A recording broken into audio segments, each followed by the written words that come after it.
오늘은 다니엘서 첫 시간으로서 다니엘서 전체를 개관하도록 하겠습니다. 장르 자체가 두 개의 장르로 되어 있습니다. 복합 장르로 되어 있습니다. 다니엘서 전체가 12장으로 되어 있는데 1장부터 6장까지 전반부는 역사 혹은 궁중 이야기라고 하는 이야기 장르죠. 그 다음 후반부인 7장부터 12장까지는 예언입니다. 근데 이제 묵시라는 장르로 되어 있습니다. 그래서 전반부 이야기는 굉장히 친숙합니다. 그 역사적인 사건을 중심으로 궁중에서 일어난 이야기이기 때문에 비교적 이야기가 쉽고, 또 성경 전체에서 가장 유명한 이야기들이 실려 있죠. 다니엘의 세 친구가 풀무불에서 구원받은 이야기, 또 다니엘이 사자굴에서 구원받은 이야기는 아주 유명한 사건이고 이야기여서 주일학교 학생들에게조차 아주 단골 메뉴로 소개되는 그런 이야기이기 때문에 굉장히 친숙하게 느껴집니다. 그러나 이제 딱 후반부로 들어서면 7장부터 들어서게 되면 아주 이해하기 어려운 낯선 세계로 들어가게 되는데, 그것은 이제 묵시라고 하는 장르적인 특징 때문에 그렇습니다. 마치 꿈속에 온 이상한 세계에 들어온 것 같은 그런 느낌이에요. 바다에서부터 4개의 괴물이 출현을 합니다. 그리고 또 하늘의 보좌의 환상이 보이고, 또 이해하기 어려운 많은 숫자들이 등장을 하죠. 한때, 두때, 반때, 2300주야, 1290일, 1335일 등 이런 상당히 상징적인 의미를 내포하고 있는 숫자들이 나오기 때문에 굉장히 이제 이해하기가 어렵고 또 낯선 느낌을 그렇게 주게 됩니다. 뿐만 아니라 이제 우리들은 뭐 한글로 번역됐으니까 별 느끼지 못하지만은 원래 원어 다니엘서 성경에는 언어 자체도 2개의 언어로 기록됐다는 겁니다. 1장 부분하고 끝부분 8장에서 12장 부분은 히브리어로 기록되고, 그 중앙에 있는 2장에서 7장은 아람어로 기록되어 있는, 히브리어는 당연히 이제 이스라엘 사람들이 쓰는 언어이고, 이 아람어는 바벨론 제국의 공용어로 사용되는 겁니다. 비슷하긴 해도 언어가 다르죠. 그러니까 이제 2개의 언어로 기록됐다는 게 상당히 이상하지 않습니까? 보통 글을 쓰면 그 하나의 언어로 쓰기 마련인데 2개의 언어로 쓴다는 것 자체가 독특하고요. 그 다음에 또 이제 성경이 정경이라 그럴 때 이제 배치를 하죠. 구약 성경을 이제 배치를 하는데, 유대인들이 보는 구약 성경이나 우리 기독교인들이 보는 구약 성경이나 성경의 내용은 똑같습니다. 내용은 똑같은데 권수를 헤아리는 방법하고 그 성경을 배치하는 순서가 다르게 배치가 되어 있어요.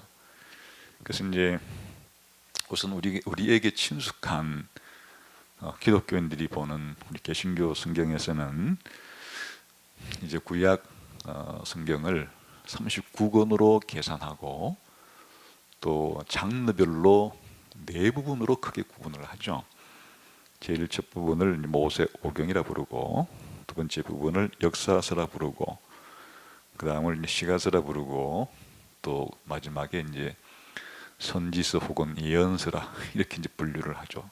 이렇게 분류되어 있는 기독교인이 사용하는, 개신교가 사용하는 구약 성경 중에서는 다니엘은 보세요. 맨 끝에, 선지서 중에서도 거의 맨 끝에 대선지서라고 불리는 이사야, 예레미야, 에스겔, 다니엘 끝에 배치가 되어 있음을 볼 수 있습니다. 그런데 유대인들이 사용하는 구약 성경은 흔히 이제 타나크라 이렇게 부릅니다. 타나크라는 것은 TNK, 영어 철자로 말하면 그걸 요약한 문자인데요.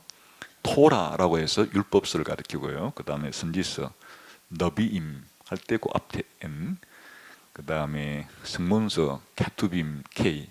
그래서 토라 할 때 T, 너비임 할 때 N, 그리고 케투빔 할 때 K. 그 합치면 타나크 이렇게 발음을 하는 거예요. 그렇게 되면 이제 세 부분으로 분류를 하는 겁니다. 성경 자체를. 그랬을 때 토라라고 불리는 율법서는 똑같아요. 그것만 이제 똑같아요. 나머지가 이제 달라지는데, 유대인들이 사용하는 타나크에는 이제 선지서가 여호수아부터 열왕기 상하까지는 이제 우리는 보통 역사서라 분류하는데, 유대인들은 이거를 전선지서라 이렇게 분류를 하고요. 우리가 이제 흔히 예언서라, 선지서라 부르는 것들은 후선지서라 이렇게 이제 배치를 하고, 이 중에 차이는 다니엘서가 없습니다. 다니엘서는 어디에 배치되어 있는가 하니까 성문서라고 불리는 세 번째 부류의 거의 맨 끝에 있어요. 예레미야가 에스더, 다니엘, 거기 나오죠. 그러니까 이렇게 다니엘서는 좀 독특한 특징을 가지고 있다는 것이 이제 다른 구약 성경에 비해서 하나의 특징이라고 할 수 있겠습니다. 이보다 더 중요한 것은 다니엘서가 구약 39권 가운데서 아주 중요한 책이라는 거예요. 중요한 책인가 하면, 구약 성경 중에서 이제 구약 성경의 가장 중요한 그 내용이 사실은 오실 예수님에 대한 예고편이다. 이런 각도에서 내용을 살펴볼 때, 그런 점에서 이 다니엘서는 오실 예수님에 대한 그 부분에 있어서 가장 계시가 발전된 형태로 주어집니다. 그러니까 이제 특히 구약 성경 전체에서 이 오실 예수님에 대한 기독론과 예수님이 오는 시기를 우리가 종말이라고 불러요. 그 종말론. 특히 이 구약 성경 전체에서 신약 성경과의 연관관계에서 이 기독론과 종말론에 있어서 상당히 중요한, 거의 피날레를 장식한다라고 할 수 있는 그런 이제 중요한 위치를 차지합니다. 다시 말하면 종말에 대한 구체적인 날짜가 소개됩니다. 한때, 두때, 반때, 아까 설명을 드렸던 그런 이제 숫자들이 이게 종말과 연관된 숫자들입니다. 그것으로서 이제 종말에 대한 좀 더 연대에 대한 감각들을 주면서 마무리를 하고, 그 다음에 이제 좀 더 기독론 자체도 우주적인 차원에서 그렇게 이제 전개를 해 주기 때문에 중요한 책이라고 할 수 있습니다. 더 중요한 것은 이제 그렇기 때문에 신약 성경과의 연관성이에요. 신약 성경과의 연관성에 있어서 신약 성경을 해석하는데 아주 무척이나 중요한 그런 성경책입니다. 일단 첫 번째 중요한 사실은 아까 말한 대로 기독론과 연결되어 있다 그랬죠. 그래서 기독론에 있어서 어떤 점이 중요한가 하면은, 특히 이제 다니엘 7장 13절과 14절에 소개된 기독론, 그 중에서 이제 구체적으로 다니엘 7장 13절에는 아주 중요한 그 어구가 하나 나오는데 한번 읽어봅시다. 시작. 내가 또 밤 환상 중에 보니 인자 같은 이가 하늘 구름을 타고 와서 옛적부터 항상 계신 이에게 나와 그 앞으로 인도되매. 여기에 이제 인자 같은 이가 소개됩니다. 이 인자 같은 이가 대단히 중요한 것인데요, 이 인자 같은 이라고 표현된 인물이 다니엘 7장에 의하면 옛적부터 항상 계신 분이라고 표현된, 사실은 성부 하나님에 대한 그 묘사입니다. 보좌에 앉아 계신 분에게 구름을 타고 나아가고, 그 구름을 타고 나아가는 그 인자에게 보좌에 앉아 계시는 옛적부터 항상 계신 분은 모든 권세와 나라를 이 인자 같은 이에게 다 줍니다.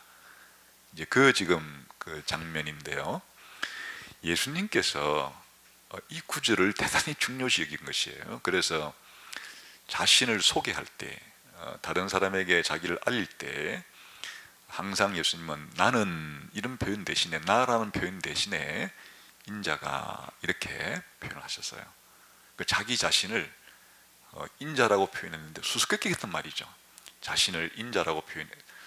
다른 사람들이 예수님에 대한 신앙 고백을 할 때는 예수님을 그리스도라고 불러요. 그리스도라 부르기도 하고, 또 주님이라 부르기도 하고, 하나님의 아들이라 부르기도 하고, 이렇게 다양한 호칭으로 예수님을 부르는데, 정작 예수님은 자기 자신을 그렇게 말할 때 인자가 이렇게 자기 자신에 대한 호칭을 사용한다. 근데 왜 그런가?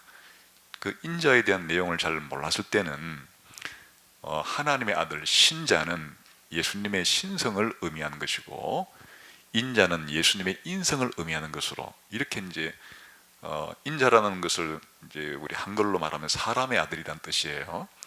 그러니까 하나님의 아들과 사람의 아들로 표현된 이것을 그런 식으로 이해를 했는데, 성경을 더 깊이 연구한 결과 단순히 그 인자라는 말이 예수님의 그 인성을 표현하는 그런 표현 정도가 아니고, 사실은 하나님의 아들을 의미하는 것으로서 예수님께서 바로 다니엘 7장 13절에 환상 가운데 보여주었던 그 인물, 그러니까 다니엘 3장 17절에 기록된 그 인자가 바로 나다, 그런 뜻으로 말씀하신 거예요.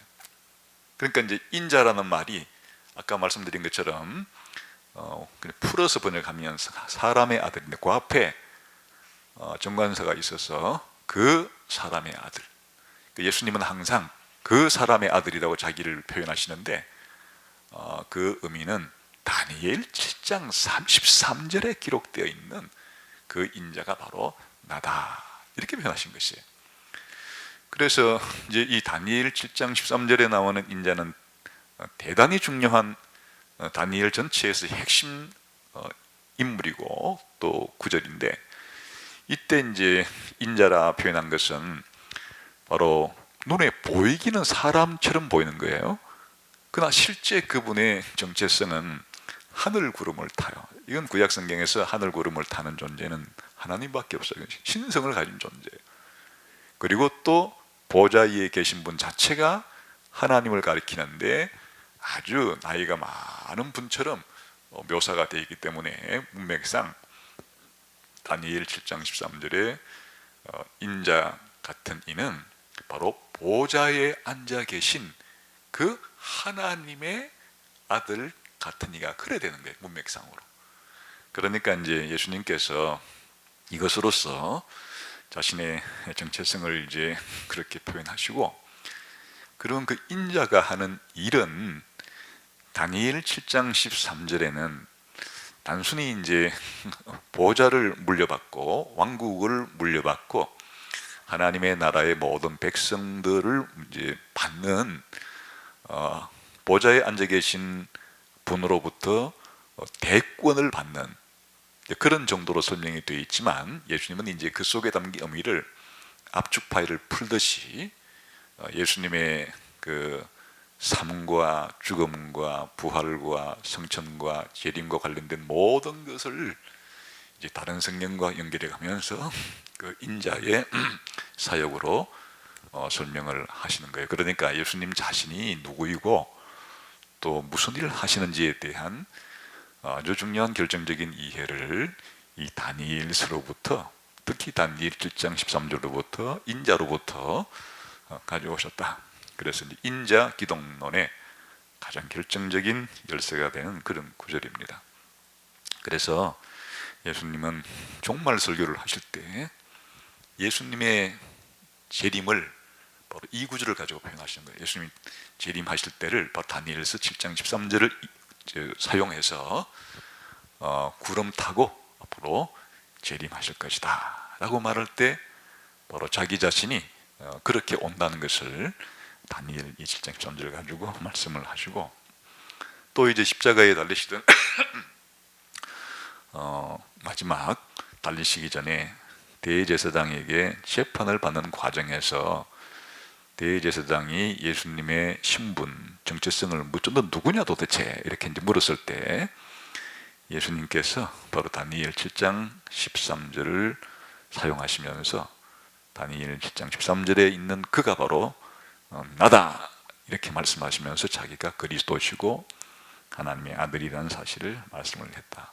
그래서 이제 인자 기독론의 아주 중요한 열쇠가 되는 구절이다 그런 것이고요. 두 번째는 특히 신약 성경의 종말론에 이제 영향을 미친다. 구약 성경에서 기독론과 종말론에 가장 발전된 계시라고 했는데 당연히 이제 신약에 영향을 미쳐요. 특히 이제 신약 성경의 몇몇 종말론에 영향을 미치지만 가장 결정적으로 영향을 미치는 것은 신약의 종말론의 하이라이트인 요한계시록에 큰 영향을 줍니다. 스티븐 모이스 혹은 모이제라고 하는 이 학자가 이제 요한계시록에 인용되어 있는, 이제 직접 인용은 아니고 이걸 이제 간접 인용이라 그럴 때는 우리가 인유라 그러기도 하고 암시라 그러기도 합니다. 요한계시록에는 사실 직접 인용은 없어요. 근데 이제 구약 성경의 많은 구절과 내용들이 간접적으로 암시 형태로, 인유 형태로 이제 반영이 되어 있는데, 대략 개수를 보면 모세오경에서 한 82회 정도, 시편에서 97회 정도, 이사야에서 122회, 예레미야에서 48회, 에스겔에서 83회, 다니엘에서 74회, 소예언서에 73회 이렇게 이제 분석해 놨. 제가 그거를 다시 장수를 계산해서 대입해 보니까 그냥 눈으로 보기에는 뭐 다니엘서보다 다른 게 더 많을 수도 있는데 장수까지 고려해서 비교해 보면 비율적으로 가장 많이 인용된 게 다니엘이라는 게 확 드러나요. 뭐 간단한 예를 들어봐도 이사야 같은 경우는 122회, 다니엘 74회면은 훨씬 이사야가 많은 것처럼 보여요. 그러나 이사야서가 66장이고 다니엘이 12장이라는 것을 고려하면 거의 다니엘서의 한 5배에 해당되는 분량인데 이 비율상으로 보게 되면 훨씬 더 다니엘이 인용이 많은 거죠. 그러니까 하여튼 요한계시록을 쓸 때 구약의 다양한 부분에서 반영을 하는 암시 인유를 해오는데 그 중에 가장 많이 비율적으로 가져오는 것이 바로 다니엘서다 그런 것이에요. 그리고 이제 다니엘서 중에서도 특히 네 부분이 많이 사용되었는데 그 중에서도 사실 7장이 가장 결정적으로 많이 사용돼요. 그리고리 빌이라는 학자는 박사학위를 요한계시록에 반영된 이 다니엘서 연구로 이제 학위를 했는데요. 그 중에 이 요한계시록의 구조에 아주 다니엘서가 결정적인 영향을 미쳤다 이렇게 이제 말을 해요. 보면 다니엘서 2장 28구절과 45절에 후일에, 장래일에 이런 표현이 나와요. 근데 이제 요한계시록의 구조상 앞부분과 결정적인 전환이 되는 장과 마지막 그 결론에 해당되는 중요한 그 요한계시록의 전환점마다 여기에 바로 중요한 후일에 일어날 일, 장차될 일이라고 같은 단어가 여기 사용돼요. 그러니까 요한계시록의 계시 속에서 이 후일에 될 일, 장차될 일이라는 것은 굉장히 중요한 의미를 가지는데 이 구조적인 중요성을 가지는 이 단어가 다니엘서에 나오는 그 어구로부터 온 것이에요. 그러니까 어쨌든 이 종말에 대한, 미래에 대한 중요한 날에 대한 이제 결정적인 계시에 영향을 미쳤다 그렇게 볼 수가 있겠죠. 그리고 특별히 다니엘서 7장은 요한계시록 1장, 4, 5장, 13장, 17장에는 결정적인 영향을 미쳐요. 거의 요한계시록 4, 5장, 13장, 17장에는 다니엘서 7장에 나오는 그 내용들을 어찌 보면 더 확대 해석했다고 볼 수 있을 정도로 중요한 영향을 미친다 그런 거고요. 그리고 제임스 해밀턴이라는 학자는 이제 아주 종합적으로 다니엘서가 요한계시록 영향을 미쳤는데, 다니엘이 사용한 언어들이 거의 요한계시록이 사용하는 언어들의 상당수 그냥 반영이 돼 있다. 그리고 구조적으로도 비슷하다. 그리고 다니엘서의 예언이 요한계시록에 가면 이제 성취된 모습으로 많이 나온다. 그리고 다니엘서는 좀 어렴풋이 나왔던 것이 요한계시록에서 아주 명확하게 설명이 된다. 그런 것들의 사례로 다니엘서에 나오는 짐승 얘기가 요한계시록에서는 더 분명하게, 다니엘서에서 나오는 숫자들이 요한계시록에서는 더 분명하게 그렇게 계시가 된다. 그래서 이제 다니엘서는 왜 중요하냐? 특별히 신약 성경에 이런 예수님의 인자기록론과 요한계시록 해석에 결정적인 영향을 끼치기 때문이다. 그리고 두 번째, 역사 이해에도 도움을 줍니다.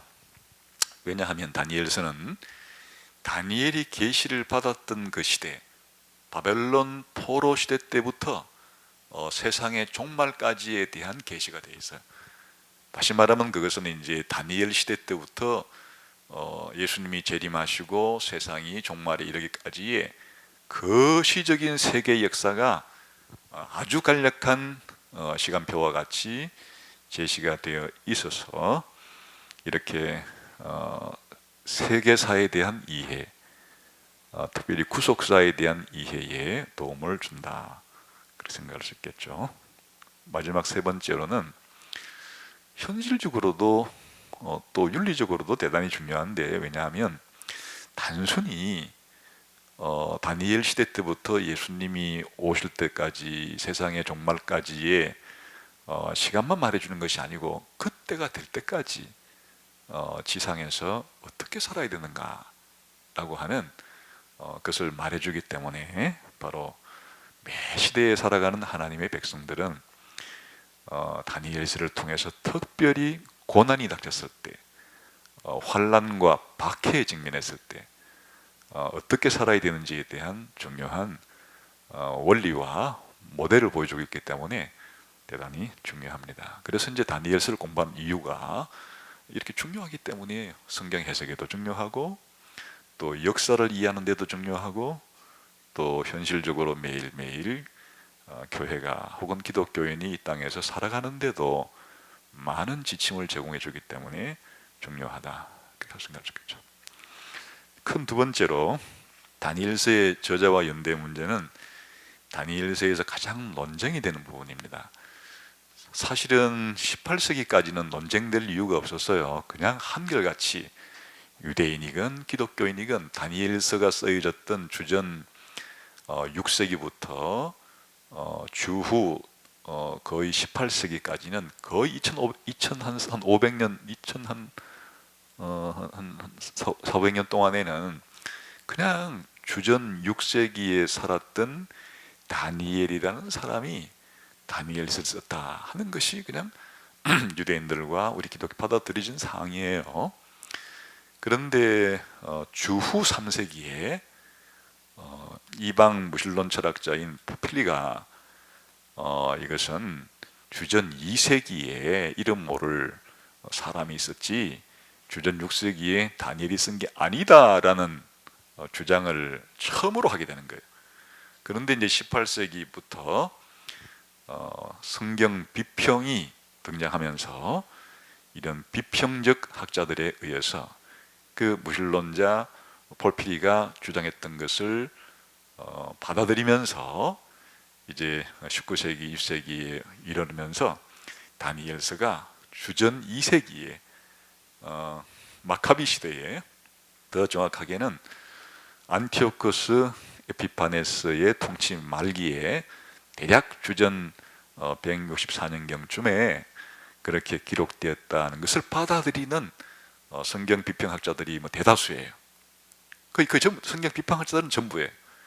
그리고 최근에는 복음주의 학자들 가운데서도 일부 또 이 주전 6세기에 다니엘이 아니라 이름 모를 사람이 다니엘이라는 이름을 가명으로 써서 그렇게 썼다라는 것을 받아들인 학자들이 많아지고 있어요.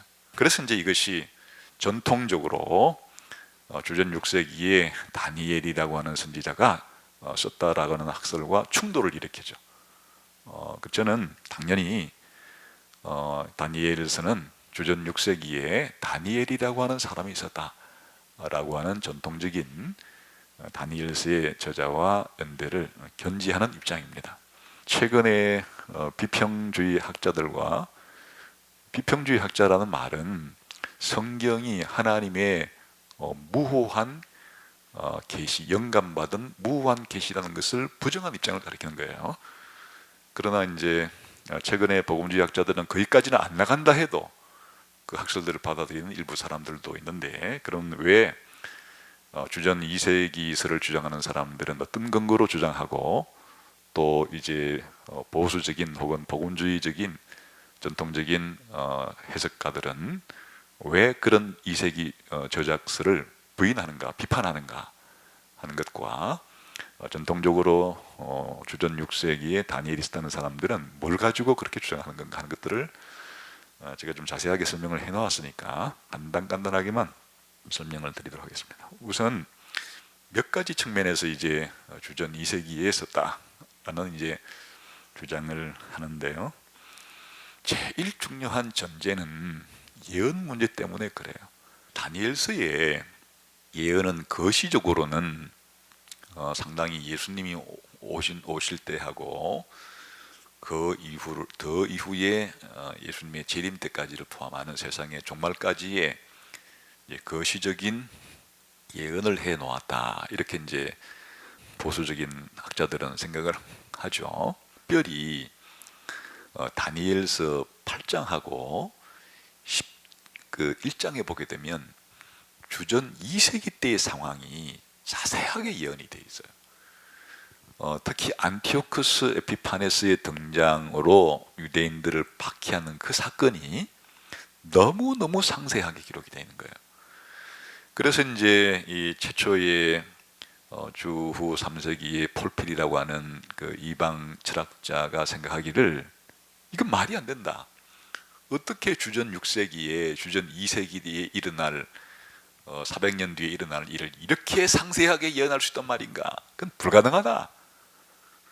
그런 일이 있을 수가 없어. 무신론자니까 더더욱이나 당연히 그래 생각하는 거죠. 그것은 주전 2세기의 사건을 다 겪은 다음에, 그 사건이 다 일어난 다음에 그냥 이제 역사처럼 쓰지를 않고 그거를 사후 예언처럼 쓴 것이다, 이렇게 말한 거예요. 다시 말하면 그냥 역사적으로 다 일어난 이후에 기록하면 역사로 기록하면 되는데, 형태를 주전 6세기 살았던 사람이 살은 것처럼 해가지고 그 사람이 미래를 예언한 것처럼 이런 식으로 기록한 것이다, 이렇게 이제.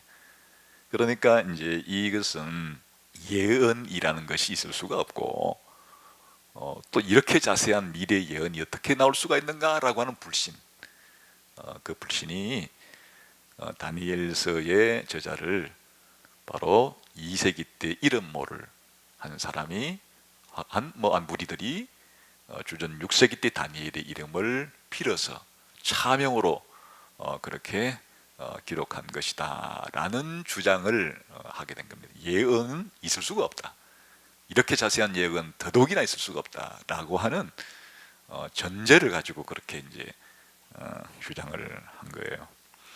그러나 이것이야말로 전통적인 유대인과 전통적인 기독인이 볼 때는 황당무계한 소리예요. 하나님은 미래의 일을 아실 뿐 아니라 자신의 선지자들과 구약성경을 통해서 미래의 일을 예언하시는 분이고, 또 때로는 자세한 예언도 하시는 분이시고, 이 자체를 받아들이지 못하는 것 자체가 너희들의 잘못된 그런 신학적 혹은 철학적 전제 때문이다, 이렇게 비판을 하는 거죠.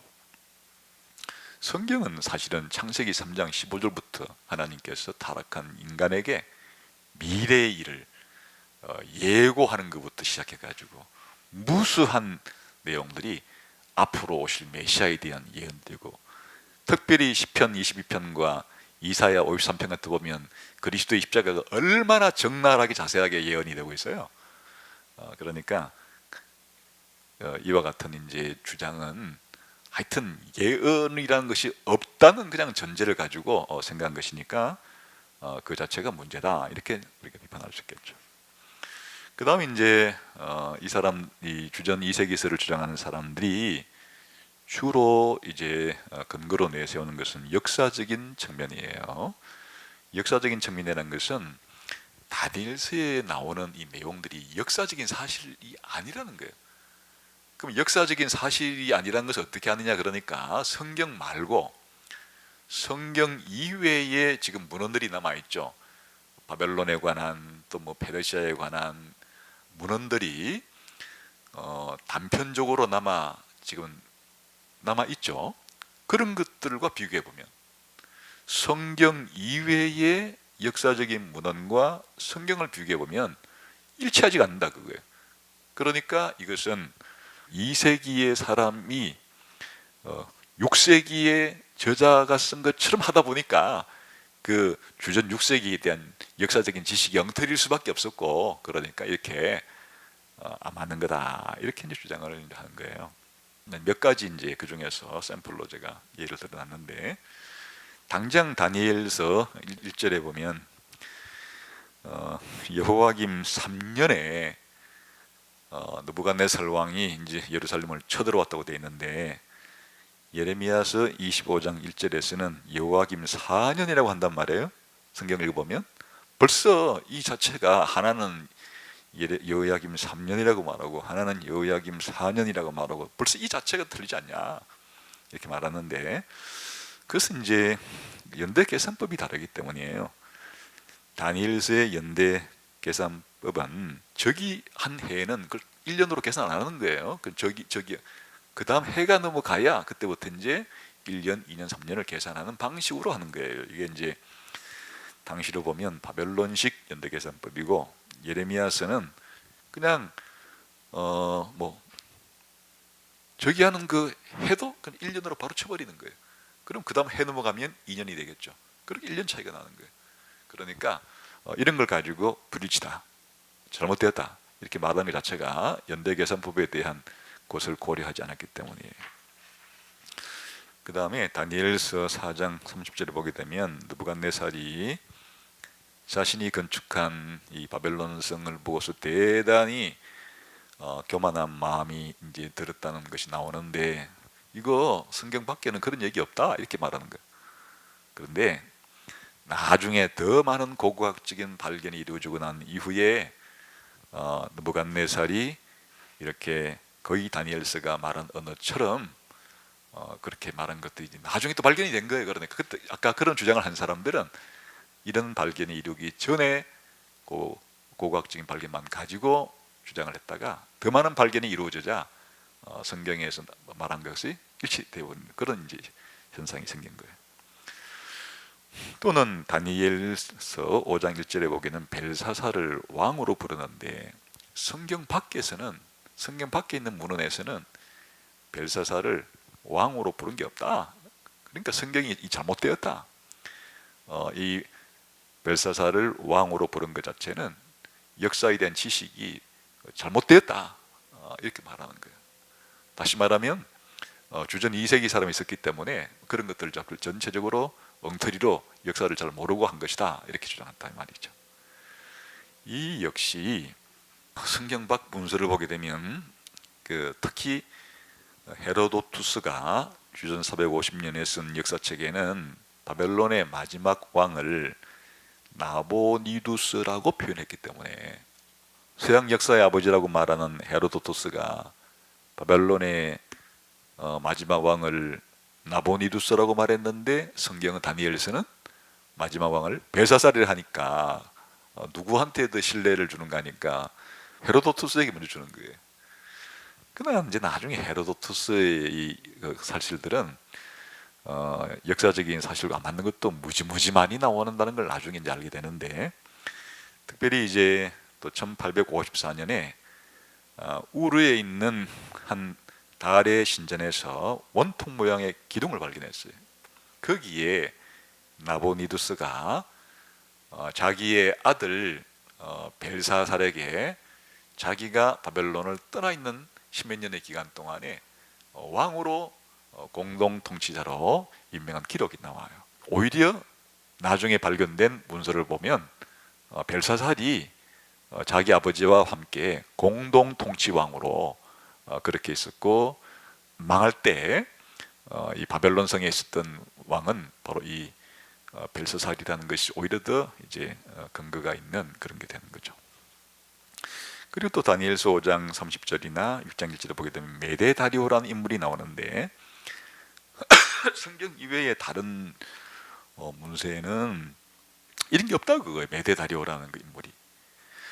그런데 이제 여기에 대해서는 좀 복잡한 문제가 있는데, 이제 여러 가지의 이 메데 다리오가 누군가 하는 것이 굉장히 다양한 이제 설들이 있어요. 그건 다 소개하기가 너무 어려운 문제니까 책들을 참고하시고, 제가 받아들이는 그 설 혹은 견해는 메데 사람 다리오라고 표현된 사람, 이 사람은 바로 페르시아의 왕인 고레스와 동일 인물이다 라고 하는 견해를 저는 받아들여요.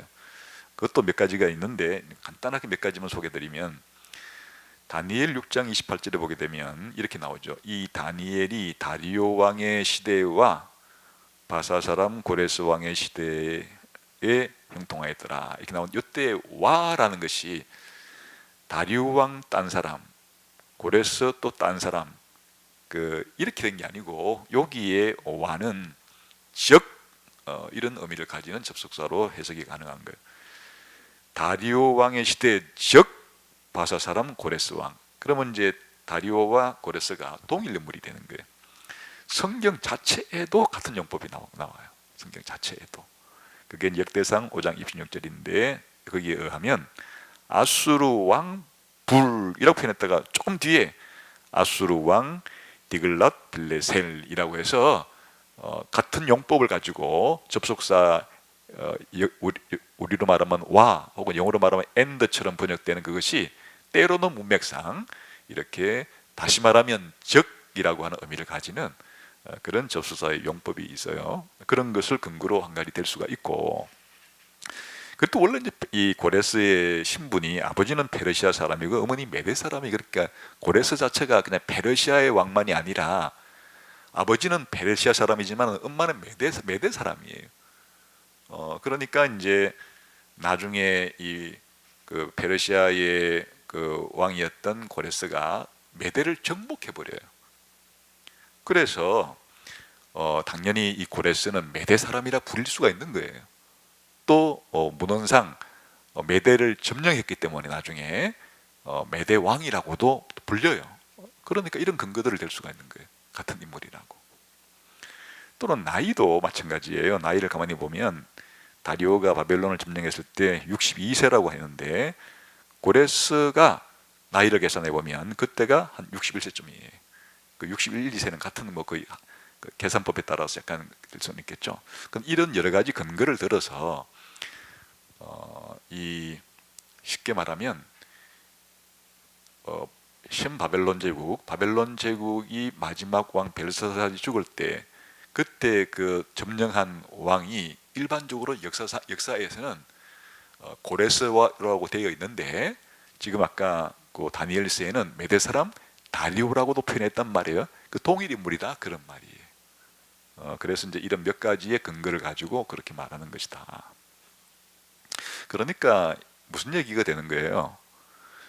그냥 역사적으로 다니엘서에 나오는 역사적인 내용들이 너무 부실하다.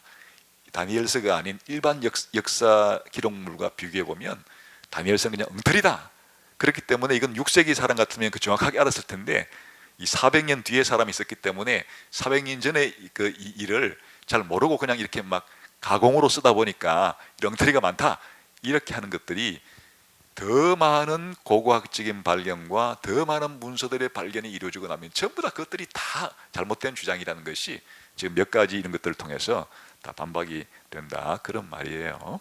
그러니까 다니엘서에 나오는 어떤 내용이 일반 문서에 잘 나오지 않는다고 해서 너무 쉽게 그런 식으로 다니엘서의 것들은 전부 다 잘못되었다 이렇게 섣불리 말하는 것이 얼마나 좀 단견인지를 알 수가 있다 그 말이죠. 또 하나 이제 주장하는 것이 언어적인 측면에서 주전 2세기서를 주장하는데, 다니엘서가 아까 무슨 언어로 기록이 됐다 그랬습니까? 히브리어와 아람어. 이제 아람어라는 것은 달리 말하면 바벨론의 공식적인 제국 언어예요. 근데 이제 시대로 말하면 신바벨론 제국이 페르시아 제국에 망해요. 그러니까 바벨론 제국 다음에 페르시아 제국이 등장을 해요. 또 페르시아 제국은 헬라 제국에 망하기 때문에 순서상으로는 바벨론 제국, 그 다음에 페르시아 제국, 그 다음에 헬라 제국이 역사상으로 이제 등장하는데, 이 다니엘서에 페르시아 말도 들어있고 헬라 말도 들어있는 거예요. 얼쑤구나. 이건 바로 이런 단어를 보니까 당연히 이런 단어들이 쓰인다는 얘기는 뒷세대 헬라어 단어까지 있으니 이건 언어 시대에 썼다는 것이 확실하다는 거예요. 헬라 시대, 아까 그 헬라 시대 주전 2세기가 바로 헬라 시대예요. 그러니까 이건 주전 2세기에 쓴 거다. 이렇게 이제 언어를 가지고 주장을 하는 거예요. 근데 이렇게만 들으면 정말 그럴 것 같죠. 아니, 만 6세기 사람이 어떻게 헬라 제국이 있던 2세기에 그런 용어들을 쓸 수가 있어? 그건 당연히 그러면 그 2세기 때 헬라 제국 시대 때 쓴 것이 맞지? 이렇게 생각하기가 쉽잖아요. 근데 이제 내용을 가만히 들여다보면 그렇지 않다는 것을 알 수 있어요. 페르시아 차용어, 페르시아의 이제 언어가 일부 차용어로 이렇게 이제 사용이 된 것은, 차용어라는 말은 이런 말이에요. 우리가 이제 영어로 텔레비전이라고 이제 영어를 그냥 우리 한국말로 할 때 TV라고 하거나 또 한글로 텔레비전이라고 하거나 이런 식으로 한글을 차용어라 그러는 거예요. 근데 여기에서 한 20여 개의 페르시아의 용어들이 다니엘서에 차용어로 나오는데 전부 다 행정 조직에 관한 용어들이에요. 행정 조직에. 근데 이것은 이제 쉽게 설명이 가능해요. 왜냐하면 다니엘은 사실은 다니엘서를 언제 쓰는가 하면 바벨론 제국이 망하고 다니엘은 페르시아 제국의 총리로서도 한 3년을 그렇게 이제 공직 생활을 했어요. 그러니까 이제 실제로 다니엘은 어느 시대까지 살았는가 하니까 페르시아 아주 초기 살았던 사람이에요. 또 이 페르시아의 초기의 일반인도 아니고 페르시아 궁중에서 고위 직책을 가졌던 사람이에요. 그러니까 이 다니엘서에 페르시아의 초기에 살았던 다니엘이 행정 용어를 쓸 때 그런 페르시아 용어가 있다는 것 자체가 이상한 것이 아니에요. 이상한 것이 아니에요. 다시 말하면 페르시아 초기는 6세기 때보다 페르시아 초기가 되기 때문에 이상한 것이 아니에요. 그 다음에 헬라어 차용 문제는 딱 3개의 단어가 나오는데 다 악기 이름이에요. 그것은 그 당시에 고대 중동 지방에 서로 문화가 교류가 활발해서 그런 헬라에서 사용된 악기들이 얼마든지 그런 식으로 이런 페르시아나 혹은 또 그 이전에 바벨론에서도 통용될 수 있는 그런 악기명 같은 이런 것들이 가능성이 충분한 것들이, 그러니까 그런 단어만 가지고 마치 이런 특수한 용어 몇 개가 주전 2세기서를 주장하는 것은 너무 섣부른 그런 주장이 되는 것이고, 오히려 다니엘서에 나오는 이런 페르시아 표현들은 오히려 주전 6세기 때 쓴 그런 그 어구들이나 그들이 더 오히려 주전 6세기서를 더 강화시켜줘요. 그래서 이제 언어를 가지고 주전 2세기를 주장하는 것도 그렇게 설득력이 없다. 그 다음에 이 신학적인 문제를 가지고도 이제 주장을 하는데, 특히 다니엘서는 메시아, 아까 기독론이겠죠. 메시아, 하늘의 세계에 대한 그 신적인 천상인물들이 많이 나와요. 거기에 천사들도 많이 나오고, 또 특별히 다니엘서 그 부분에 가게 되면 부활에 대한 사상이 나와요. 그리고 이제 세상의 심판 같은 개념들이 나오는데, 이것은 다른 구약 성경에 비해서 월등하게 발전됐기 때문에 주전 2세기쯤 가야 이런 발전된 사상이 나올 수밖에 없을 것이다. 이런 신학적인 주장을 하는 거예요. 이건 그야말로 주관적인 주장이에요. 드라이버라고 하는 학자가 성경 비평학자가 이런 주장을 했어요. 비평학자가.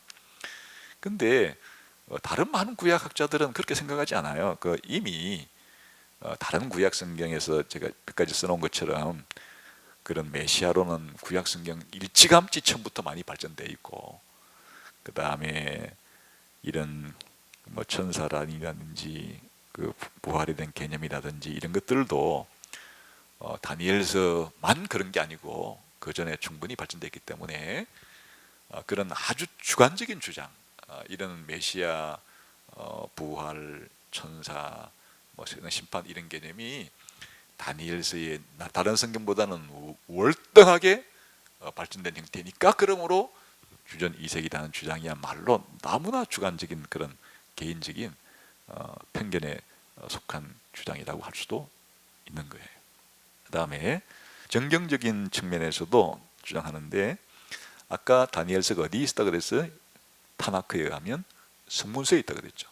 이것은 그들이 주장하기를 제일 먼저 율법서가 닫기로 끝나고, 그 다음에 또 2차로 선지서가 끝나고, 거기도 다 들어가지 못했던 것들은 그 이후에 이렇게 기록이 된 거다. 그러니까 거의 다니엘서 같은 건 2세기 때 기록된 거다, 이런 주장을 하는데, 그것은 그렇지가 않아요. 다니엘이 예언서에 배치가 되지 않고 성문서에 배치된 것은 다니엘의 그 직분이 정치가로서의 삶을 살았기 때문이에요. 그러니까 다니엘은 거의 바벨론 포로로 끌려간 이후에 바벨론 제국에서도, 그 이후에 페르시아 제국에서도 고위 공직자, 고위 관료, 정치가로서의 삶을 살았고, 그게 다니엘의 주된 직업이에요.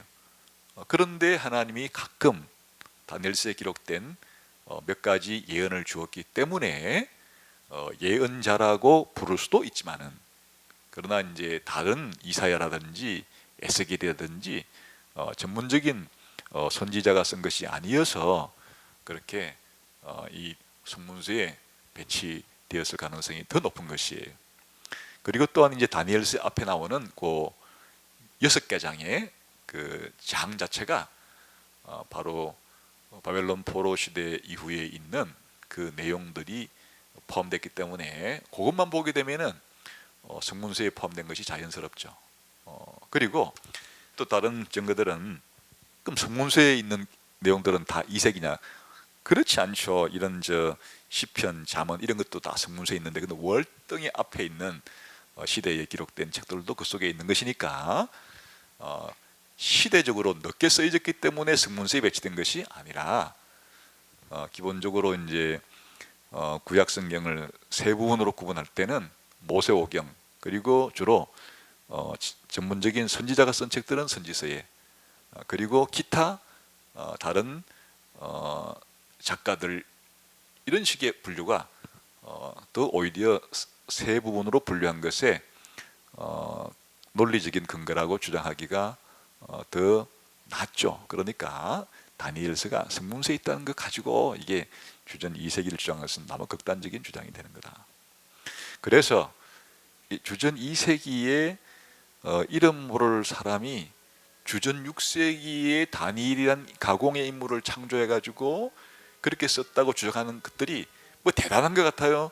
예언적인 문제, 또 역사적인 문제, 또 언어적인 문제, 신학적인 문제, 정경적인 문제 등을 가지고 주장하니까 설득력이 있는 것 같으나 하나하나 뜯어보면 전혀 설득력이 없다.